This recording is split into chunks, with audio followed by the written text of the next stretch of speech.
Boom. So we are good to go. I have my awesome client I worked with, Veronika here, all the way on the other side of the world. She is she is one of the hardest working people I've ever worked with, and she's so dedicated to her growth. And we worked together for about 3 months. It's been couple months since we ended, and it's gonna be really cool hearing her story.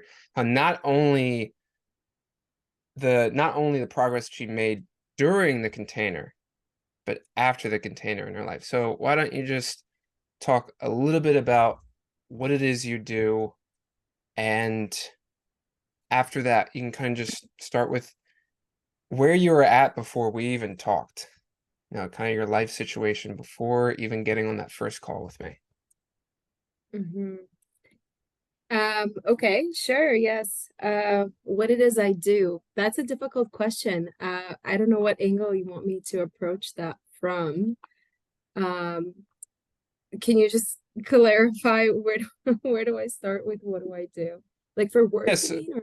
yeah, give people some clarity of Mm, the type of work yeah. that you do, so hmm they might understand the position that you're in right now. Yeah, But you can kind yeah, of also talk about what you were doing before we even worked together, because now you're doing a lot more. yeah. Yeah, exactly. It's a bit of a complicated question exactly because of that. It makes sense to say what I was doing before and what I am doing now because I Yeah, think start there. it's a crucial difference. It's a crucial growth component of my story. When we first met, I was working a regular, you would say 9 to 5 job at a company that makes software for project management, which I thought it was a great company to work for. I've always really enjoyed my job. My role was to organize events, so I always worked with a lot of people, which has always been super pleasurable for me. I really enjoyed it.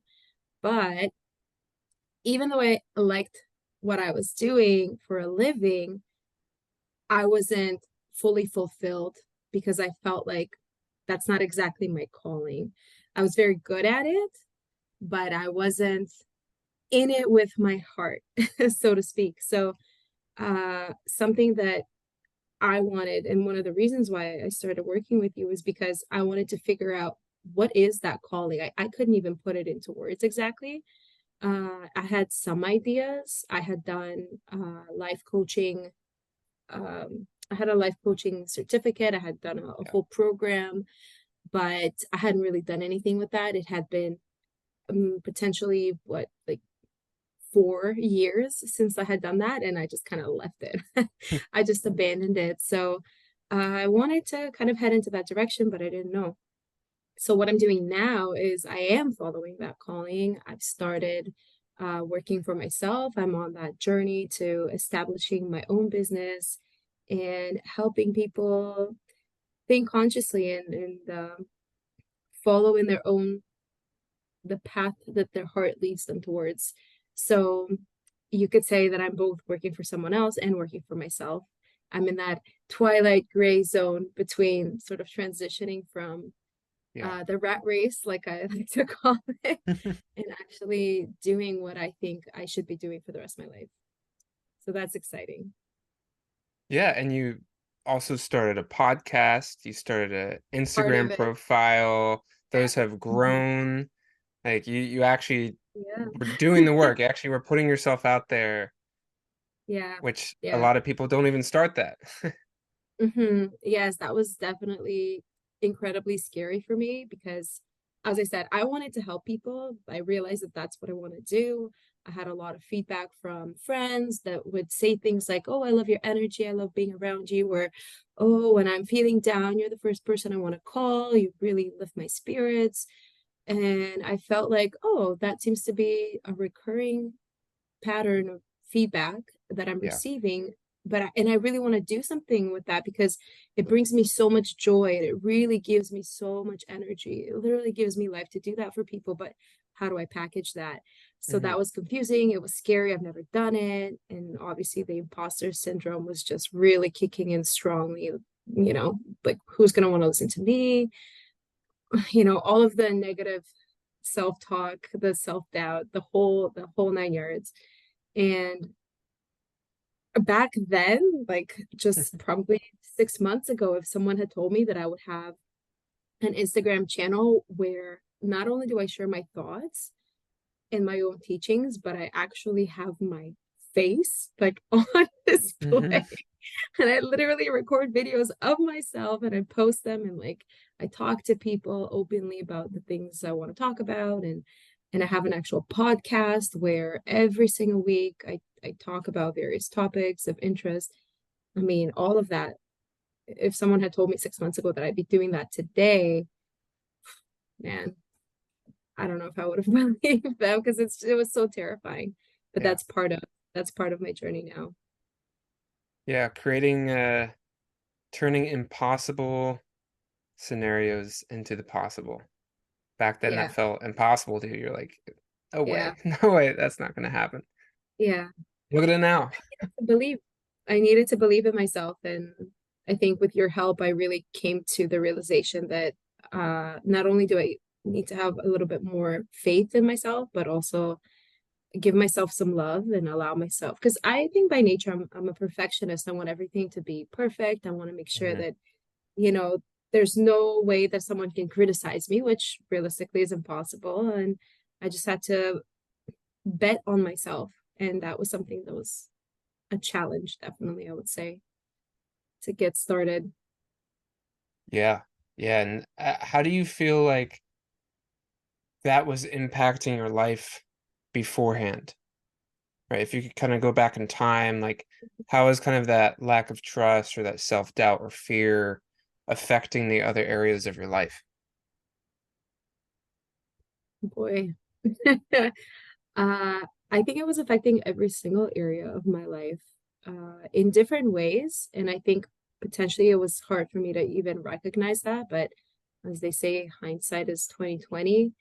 But I think that when we started working together, I couldn't have even answered this question. And it was sort of in the process that I realized that it was affecting my relationships. It was affecting my confidence in myself, my self-image.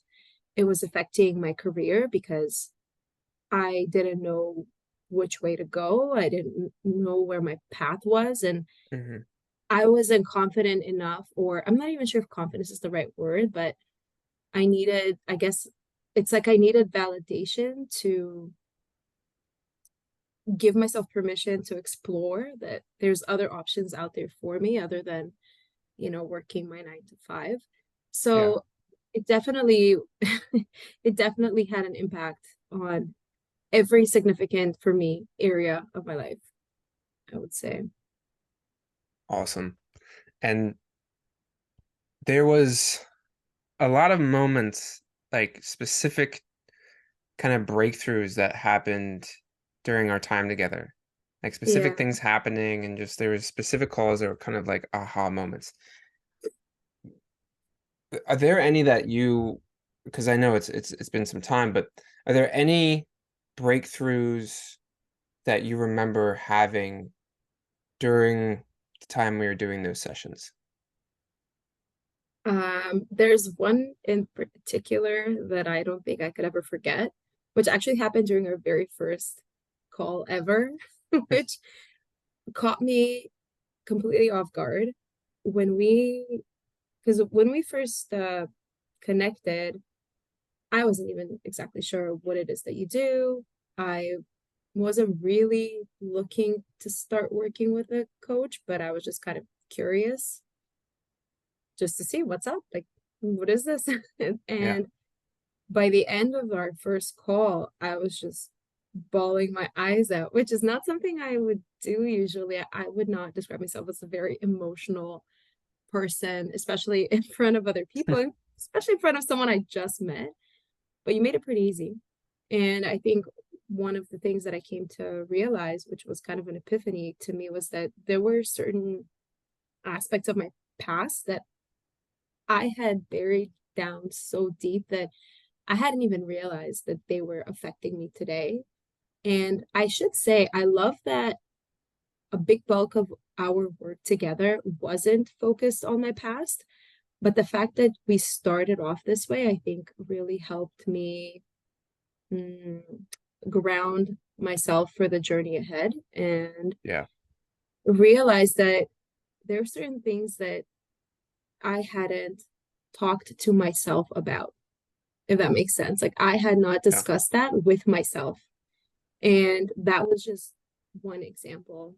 And after that, over the course of multiple meetings, another epiphany I had was that I generally wasn't very nice to myself. And that's something that was preventing me from really being able to live my life to the fullest because I started off saying, hey, I want to be the best version of myself.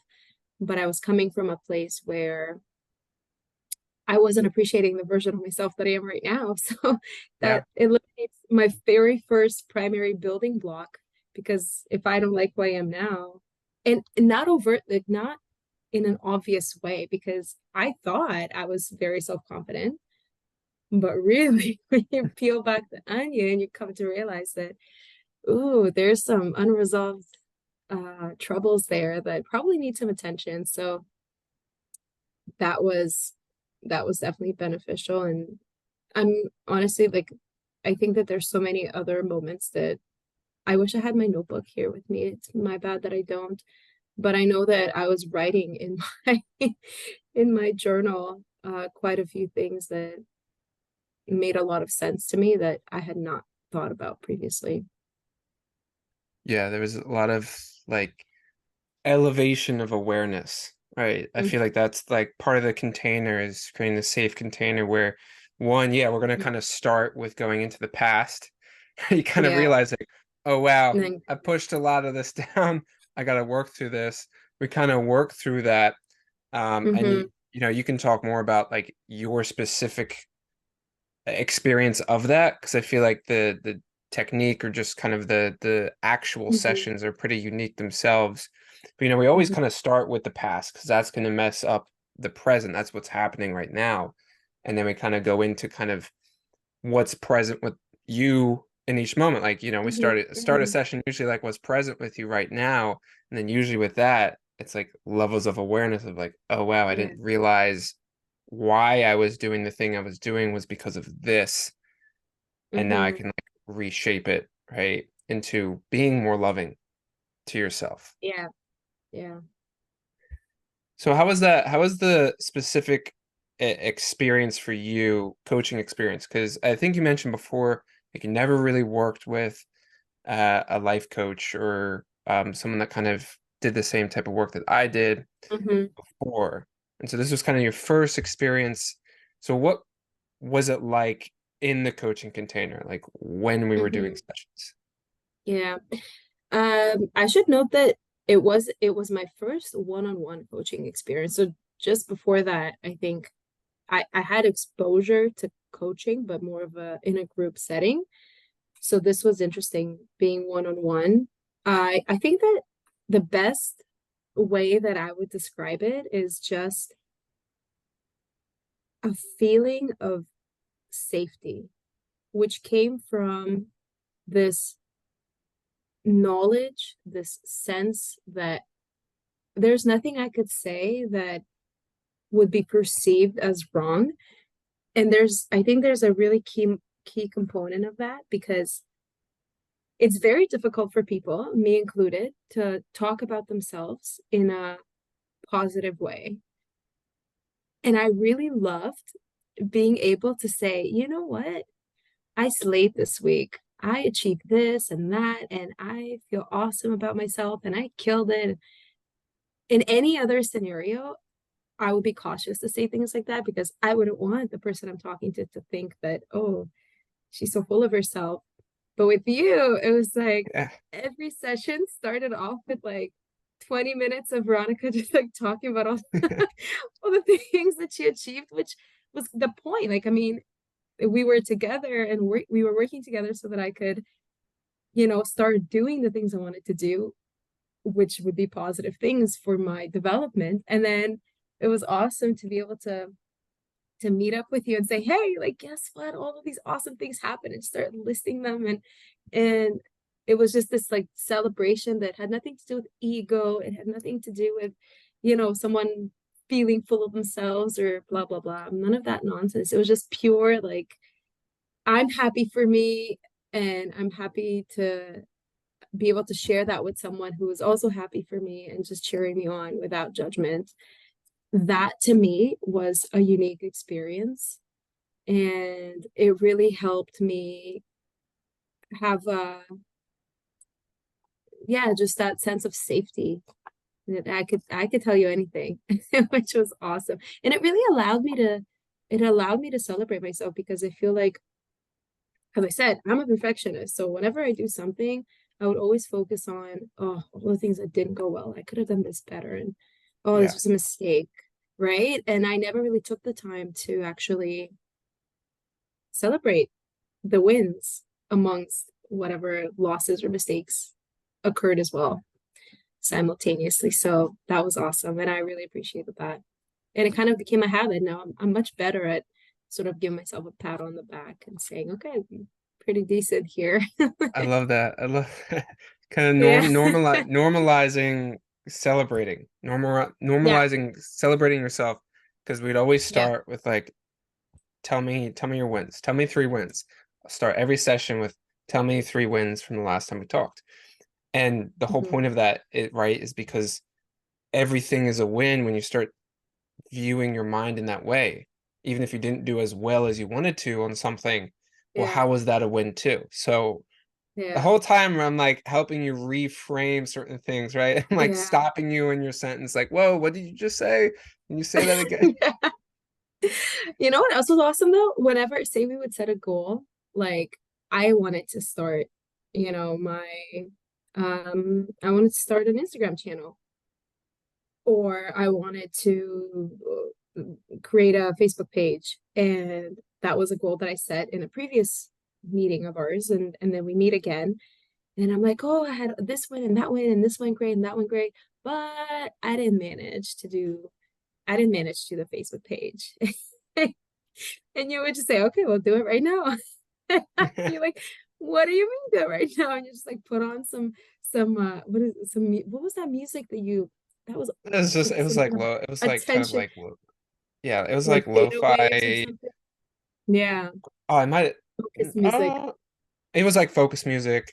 But sometimes Yeah, if we're on a session and someone is has a goal, and we might not need to go into like, well, why didn't you do it? It might just be like, cool, we're gonna do it right here.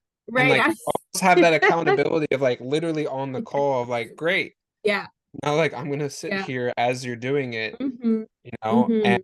um, go back and forth if there's anything we need to help with. But she got it Yeah, done in I think less than like, an hour, less than 30 minutes yeah, really, and then yeah, we can move on to the next thing. So yeah, yeah. holding you accountable to your word is a big thing. Mm-hmm. Hey, you said this. Yeah, What's going on? yeah.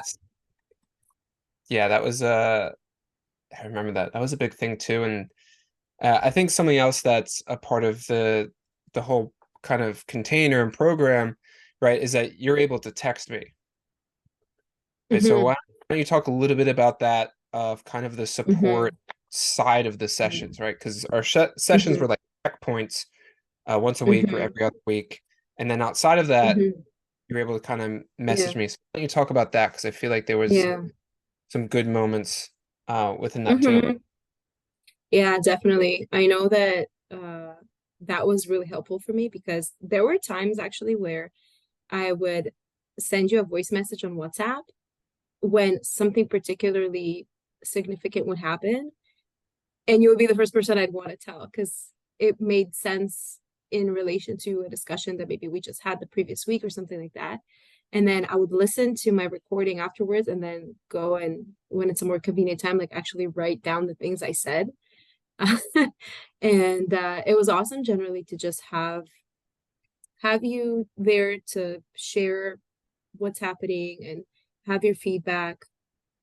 Especially when, I mean, there were certain times when just life got busy and I had to reschedule one of our meetings, I think. So there was a period of time when we didn't see each other for like 3 or 4 weeks.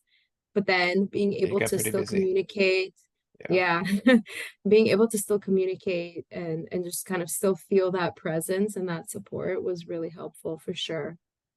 Because it felt like, okay, well, yes, we meet once a week or once every 2 weeks, but it was like that constant presence that I felt, and not, not in an interruptive way or any sort of negative way, but just in like this constant support, which I definitely appreciated. Hmm. Yeah, yeah, and it was always kind of like in the moment if something's happening, you Yeah. know, if as quick as I can usually, and sometimes it might take a day or two, but even within that, you're usually finding the answer, but hey, there's a win, I can share it with someone, or two, there's something going on Hmm. right now that I'm feeling very heavy Yeah. into certain emotions, or I think the whole Hmm. situation with like the car and the meeting you had, there's like that whole Hmm. situation that like was just testing, Yeah. like that whole Yeah. situation too. When my sister crashed my car, yes, that's a situation for sure. Yeah. Or there was one time when I was, because I mentioned to you that I just really struggle with meditation. I always thought it's great. It's wonderful. I want to do it, but God, oh, it's so hard to be consistent.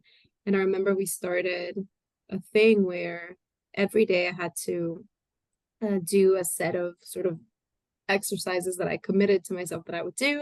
And whenever I do them, I had to like send you a check mark that I did them. And Yeah.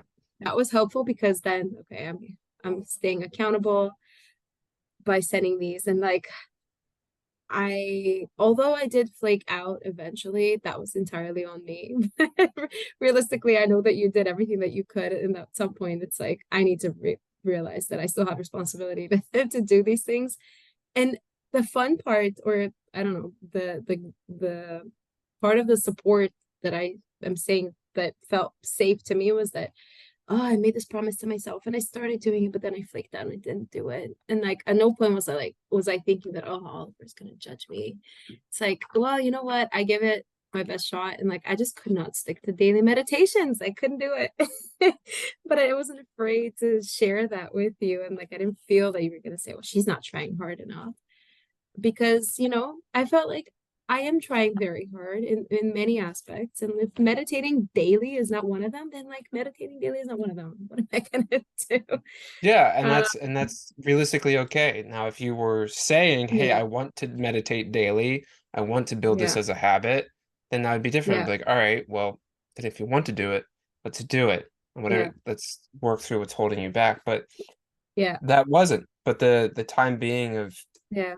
having that consistency, having someone you can be held accountable to, like that did get you started with like the self-love Hmm. Hmm. exercise, meditation, Yes. right? And That's yeah, and so the container was fairly unique. And were there any kind of obstacles that you feel like you had to kind of overcome in the process? Kind of like as we started on this journey, started on this path, were there any obstacles or challenges that kind of came up for you, and kind of the experience of that and how we worked through it? one of the biggest ones. Oh man, there was a whole bunch, honestly. I don't even know where to start. One example was just my fear of getting started with the Instagram account. I had wanted to do it for such a long time and I just couldn't bring myself to start. And then through talking it out with you and just kind of getting that extra bit of encouragement and validation, I remember I just told myself, you know what? On my birthday, I'm doing it. It's going to be my gift to myself. I'm doing it. Yes, I am. Yes, I am. Yes, I am.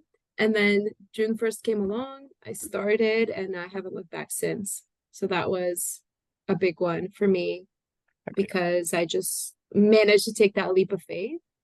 And I had you in my corner to have faith in me when I didn't have enough faith in myself, and kind of encouraging me to love myself enough to do that for myself, and that I deserve to live out my dream. And I just took that leap. Another example was, as you know, my my sister came to visit me, and I was just so anxious, Hmm. so anxious ahead of time about her coming and staying with me for 3 months, because notoriously we are notoriously not good together under one roof, and that was very stressful for me. But somehow I can't even pinpoint exactly how it came to be that I managed to handle that without allowing it to affect me, and without giving my emotional power to, oh sorry, my emotional, yeah, the emotional power to the situation.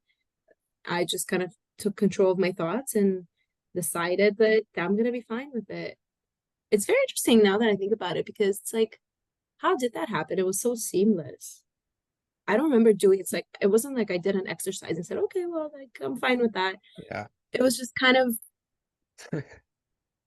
the best way I would describe it is this. When we started working together, I was on this like adrenaline roller coaster where it just felt like I had been, I don't know, on some kind of like awesome drugs that made me just happy all the time. Because I remember just every call, I'd be like so excited. I'm like, you won't believe what happened this week. And I was just like jittery with joy every time we talked. And I think it was really good that we started off meeting every single week, because that feeling just never let go. And I was just Yeah. like, yes, like, and it was at a time that was particularly super crucial for me to feel that way, because I was trying to make some pretty huge moves. And the fact that I managed to make those moves, I think, was greatly due to the fact that I was just like on this emotional high of life is awesome. I can't wait to seize this opportunity. Let's do it. I can do it. I love me. And it was like, just like every day it was something. And it was like a fire that we just kept fueling together with our discussions. And I felt very charged after every one of our talks. And mind you, because of the time difference, those talks were happening um, up until like 11 o'clock at night, 11:30 sometimes. Yeah. And I did appreciate also the fact that it was never like, all right, well, it's been like 2 hours, bye, see you next week. It was always like, Yeah. you know, you never rushed. I never felt rushed to finish the conversation because our time is up or anything like that. And it felt like a very natural conversation, like, oh, here's this Oliver dude that I've known my whole life, and he knows my entire life story and all of my insecurities, and I could just tell him anything. And I love that. we've always, and I think like we, even though we were talking about the pretty serious stuff, we were always laughing a lot, which I appreciate, because it kind of making the sort of finding the light in some heavy situations and heavy thoughts. That was, it was making it easier for me to kind of cope and get through them. I don't even know what the question was. I just went on No, a no, little that's tangent. good. No, no, no, that's really, really good. That explains a lot of your your experience of this, of like the container, right? Like your consciousness was elevating to a place where it felt normal to not let other people's emotions, or not let the situation of your sister Yeah, staying with you affect you, yeah. because you were starting to normalize through the repetition of this work Hmm. of feeling good Yeah. and recognizing how you could have been your old self, and then choosing your new self. And that was really what it was. And the humor kind of came out Hmm. as we're laughing at like Yeah. the ridiculousness of the ego and just Yeah. how that comes to play. I think Yeah. there was one time that you were so afraid, you were so uncomfortable to wear like shorts to the gym. Oh, Like short, like I don't know if it was just normal shorts or like short shorts, but I was like, you know what? Like I'll wear shorts shorts. to the gym if you wear shorts to the gym. Just kind of helping with like a certain insecurity, you know. To me, it's like it doesn't matter Oh what it my was. God. Like for you That was so funny.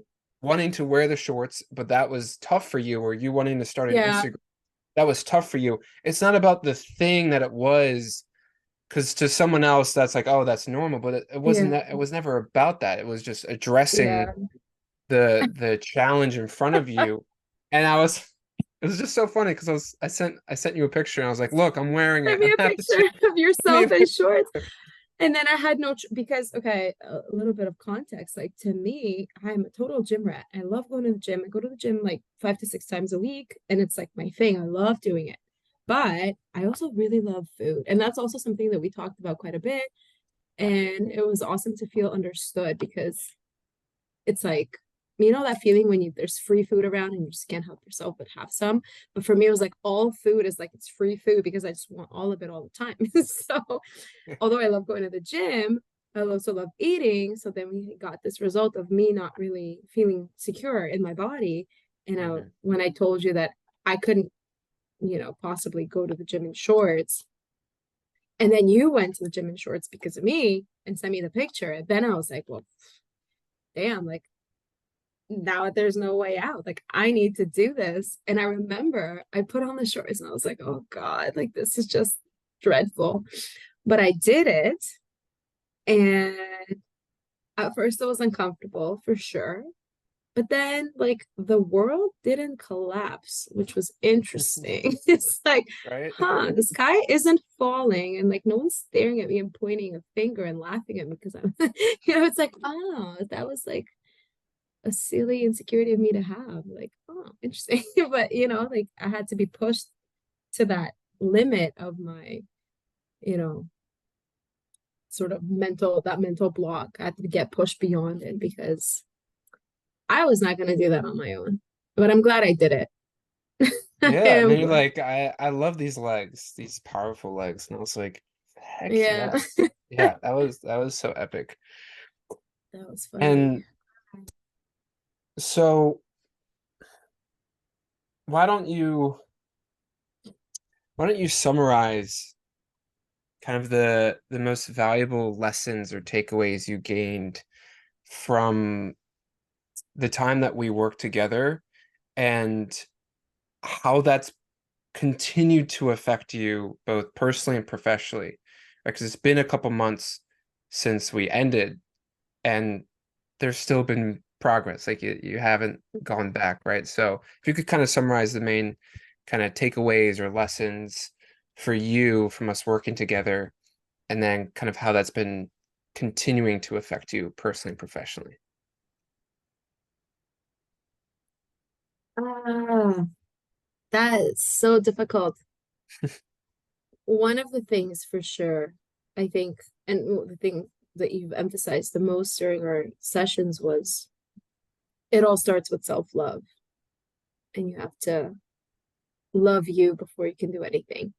And that's something that's been front of mind when I've been doing things for myself and for my development. And it continues to be sort of that running thought in my head. So even though I didn't start meditating daily, which was never really a goal of mine, I should add, like I never really like said I want to do this. I thought it'd be nice. So I'm not like heartbroken that I didn't, but the little moments where I just say I love you, I love you, I love you, that stuck, which I had never done that before we met. Like I never thought to do it. But now I notice myself, like I catch myself when things get hard, when I'm, put it in front of a challenge of sorts. When I'm really stressed out, I would just go and be like, I love you, I love you, I love you, and just repeat that to myself, which is a new habit that I quite enjoy. Another thing that I got through my head while working with you, and one of the epiphanies, since you asked me earlier, was that people pleasing is a selfish act. That was something that we talked about. And I remember Yeah. saying, oh, and I wrote that down in my journal. The people pleasing is actually a selfish act, um, which helped me say no to more things. Yeah. And part of the reason why I've been managing to continue on my journey and continually dedicate time towards the things that I want to do is because I learned to say no to people without feeling guilty about it. Hmm. I was kind of saying no before, but I was saying no at the price of thinking I'm being selfish. And now Yeah. when I say no, I'm actually thinking to myself, well, I'm being selfless, which it's not a direct relation, right? Like people would say, well, what do you mean? You just like turn this person down. Like, how's that being selfless?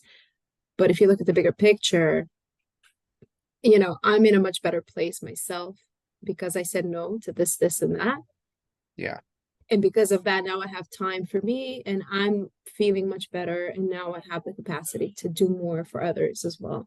So it's like, it's not the immediate first thing that comes to mind, but in reality, when you like actually think it through, like the way we thought it through when we were chatting about that subject, then it becomes more crystallized. Like you kind of understand that, oh, right.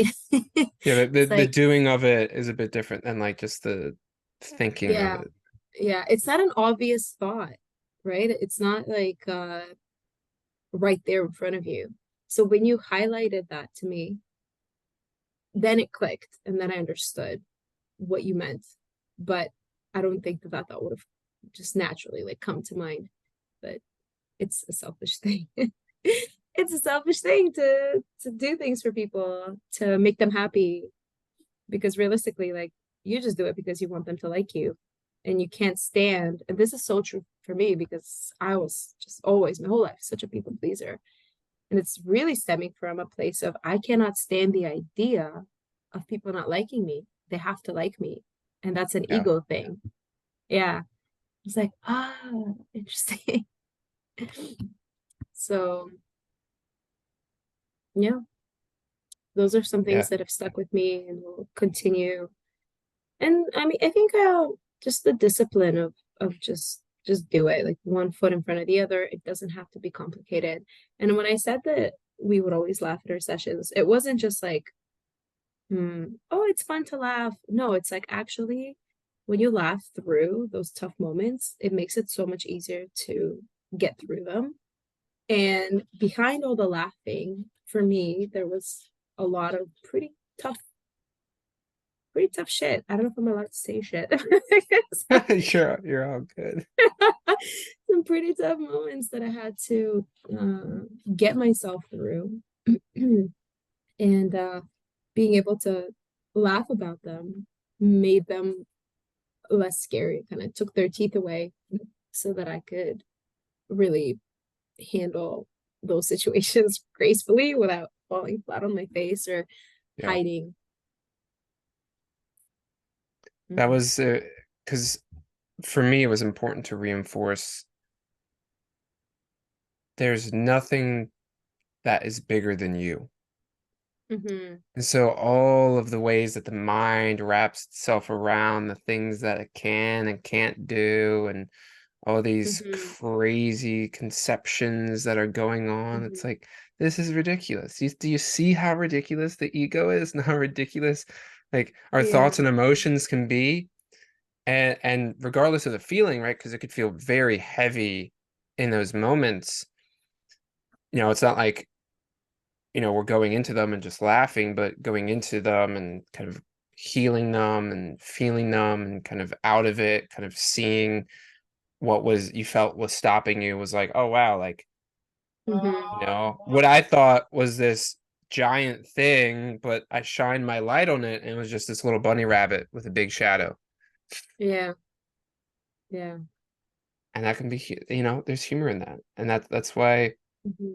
as you continue up those levels, I'm sure there's continued to be humor in like Hmm.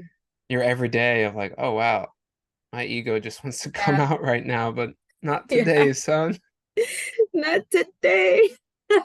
Yeah, just being able to kind of laugh it off. It's you know what else is coming to mind right now? It's like I think this is worth sharing that, you know, I don't know if this is true for people, but potentially it could be that whenever we would have our chats, I never felt like, um, there's like me and then there's like my coach, like the person who's like teaching me stuff. I never Yeah. felt like that.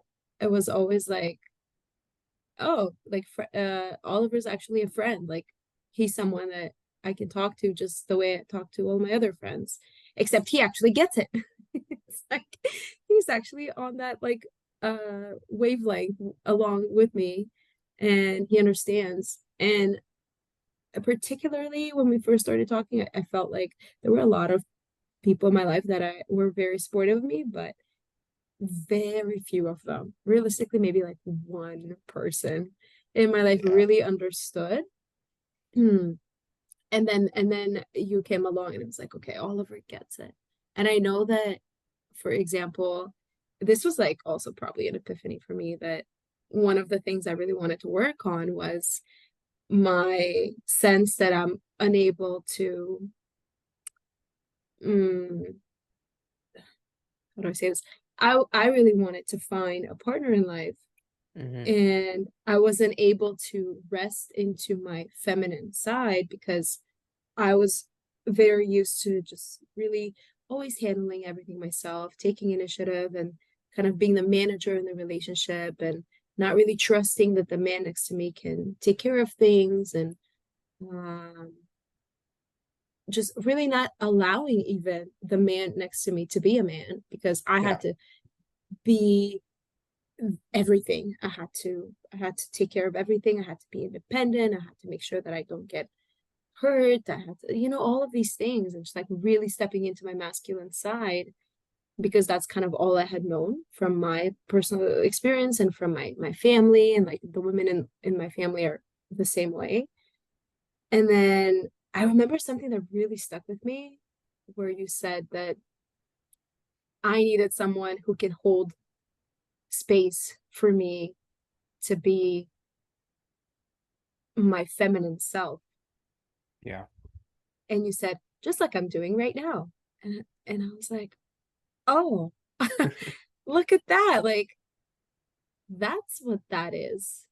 Like someone who can kind of step in and be, because maybe it's tricky. Like if the coach and the client are different genders, maybe that's like an additional sort of layer of potentially, I don't know, like I don't know. All of these things are just coming in my head right now. So I don't fully have the thought crystallized. But really, what I'm trying to say is that it's like you set an example of what holding space could feel like. And it was there for me to recognize and see and feel, which was awesome because that's something I was looking for.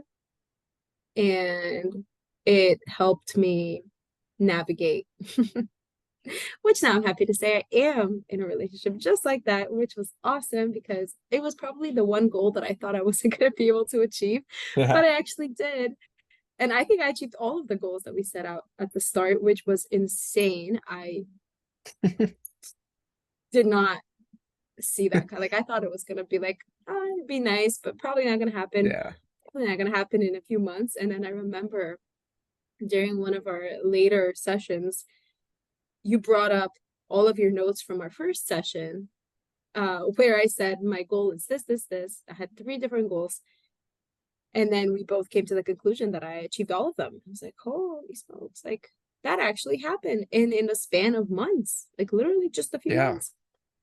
That was Yeah. That great. was that's the expansion experience. We were expanding in those months, Yeah. and what once felt impossible became Yeah. possible. And that's been a reoccurring theme here. And with the clients in this space is like what was Yeah. once feeling impossible, like, that would be nice, but I don't yet have the confidence or proof or feeling that this could be true, into how I did that and some. And to also bring it back around to like the container for this, what I was seeing for you was, a lot of these masculine wounds. Like really it's a wound with the masculine, that Mm-hmm. isn't allowing safety with the feminine. And Mm-hmm. so this container was me being in my masculine, able to hold space for whatever was coming up for Mm-hmm. you and helping Mm-hmm. guide you into your own healing and just having this safe space. It was an example of like, this is how you want it to feel, right? It's not like your partner is like a therapist or a coach, or whatever, but like you want to feel this kind of safety where like you can kind of express your emotions and not feel like the other person is going to crumble or waver, right? You want to feel safe in their Mm-hmm. guidance, right? In their leadership. So this container. Yeah. So I don't know if it matters with the genders. It would depend on the person, but there could be something with working with um a male coach if you're a female and you kind of want to get into more of your feminine or at least heal that Mm-hmm. part of you, it can help kind of that dynamic. So yeah, that was thank you for bringing that up because I know the relationship part was a big thing for you. That kind of felt like, Big. yeah, this is I don't think this is gonna happen. You were kind of like, I don't think it's gonna this is Yeah. gonna work out. And you're like, why do I keep attracting these kind of men over and over again? Like this Mm-hmm. keeps happening, this, like I'm done. And then now you're in it. Now I after so many years of me kind of, because no, I'm 29. It's not like, if I was 20, it'd be a little different because like how much experience could I really have? But now it's like I've been in relationships that are like multiple years long, and I still felt like, why haven't I found the right person? Why do I, attract the kind of person that's not my person? And it was interesting because when we first started working together, actually, like in the process of working with you, I got out of one relationship and then got into another, and Yeah. it was very different, the two, very different, which, obviously I think was an indicator of my inner growth and my ability to sort of trust my instinct. But it was definitely very refreshing to kind of get a sample of what someone holding space feels like so that I could, be vulnerable and like cry my tears and not feel embarrassed about it, and just reveal kind of my soul. Not to get too poetic or dramatic, but that's really what it was. And it was safe. That was my favorite part about it. But it wasn't dramatic, like it was funny. It wasn't like Yeah. it was, yeah, I don't know. It was just a good time. Man, that's so epic that just so much of what we because that's the point, right? So much of what we worked through has continued, and that's because a lot of what we did was not Mm-hmm. just on the surface, it was, deep.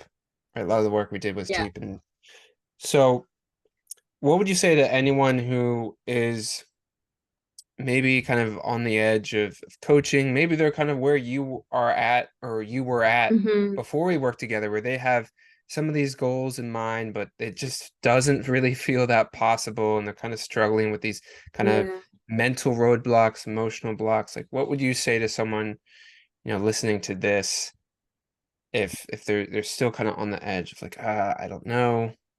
Yeah.